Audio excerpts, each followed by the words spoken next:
Welcome this week to All Things Barndominiums. Today we are with Farmers Insurance Group, the Candance Robinson agency out of Stillwater, Oklahoma. I am an Oklahoma realtor. I am currently with Next Home Heartland Realty, and we are here to answer all of your barndominium questions straight from the source.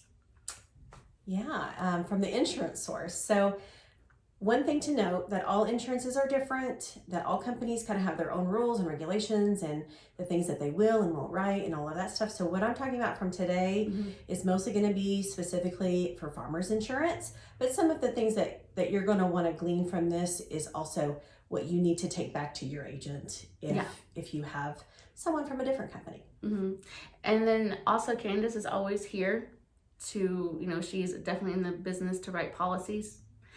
And so today our first question is, are barndominiums and shop homes the same?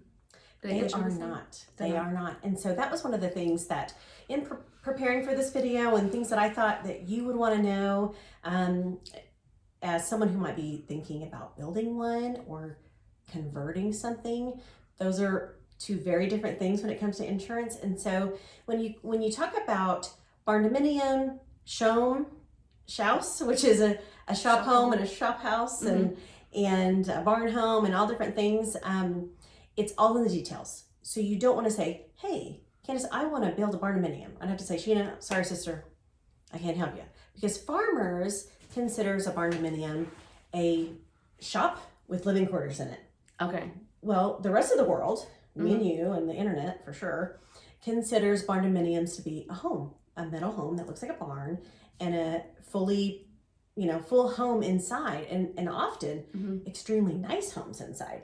And so I wouldn't go to your agent and say, I want to build a barndominium. I'd say, I want to build a house. It will have metal exterior siding. It'll have a metal roof. This is a square footage. So the details are what they're going to want to know because we all go into, oh, this is what we call it. And so we all think we're on the same page on that. And we're sometimes not. We're not. One thing I thought was very interesting, and I wanted you to share it with the audience, is you had said that so a lot of people are taking shops and they're converting them into a home on the inside. Can you shed some light from the insurance side of it on what that? And I think this will probably span for most companies. So if it is a converted structure, so it was originally built as a barn or a shop, and you say, okay, well, that old barn on the back 40 would be so cool as a house. We should do that. Insurance isn't gonna like that. Anything that's converted is a no-go for farmers, I will say, okay?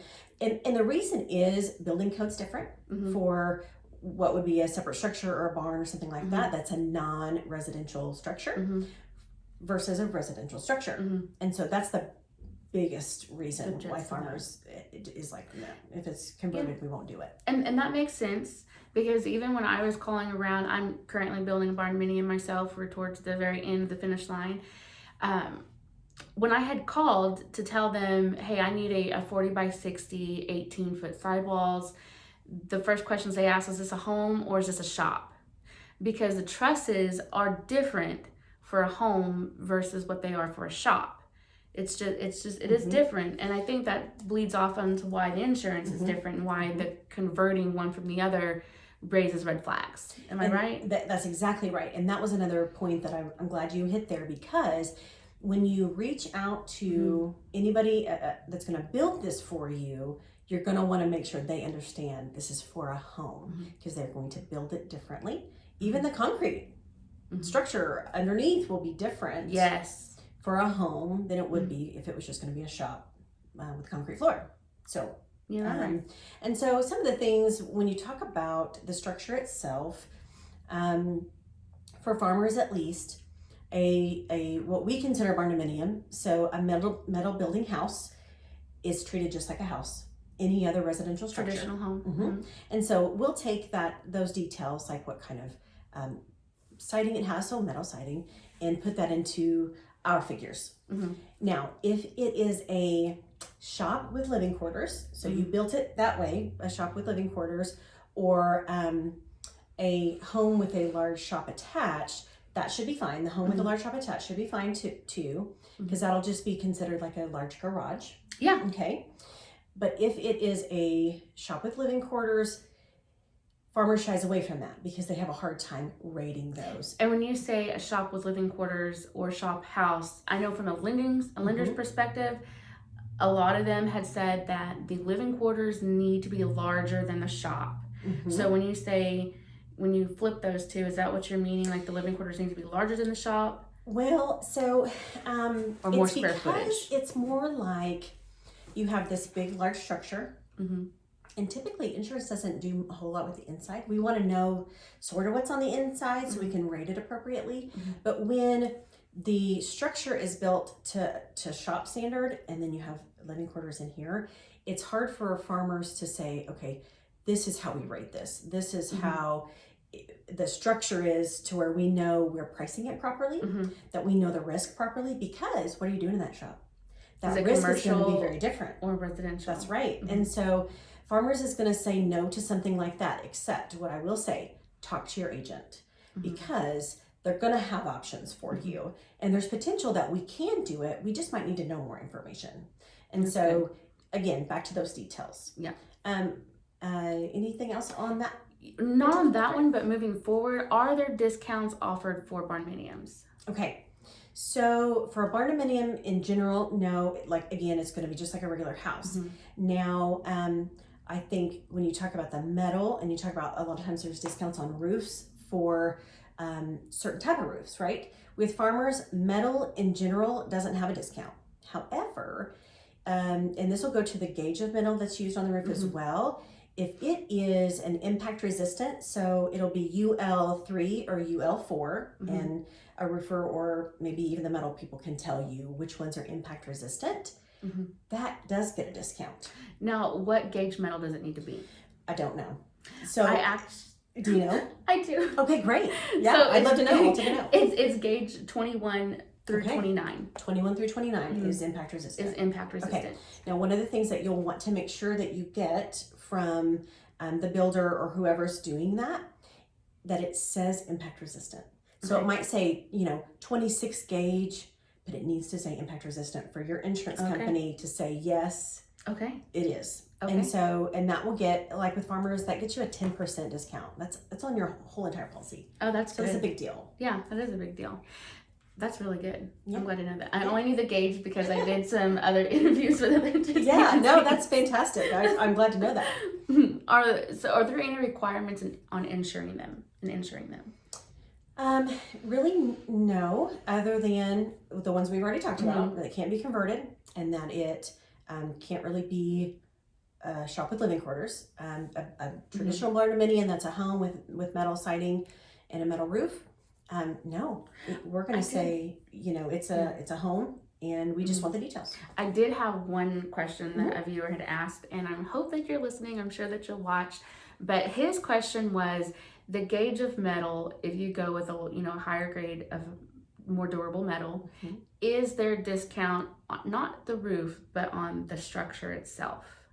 At this time, I would say no. And the reason I say that is when we're putting all the details about your home into our system, the system doesn't give us an option to specify on those things other than Do you think a roof situation. That could be something in the future?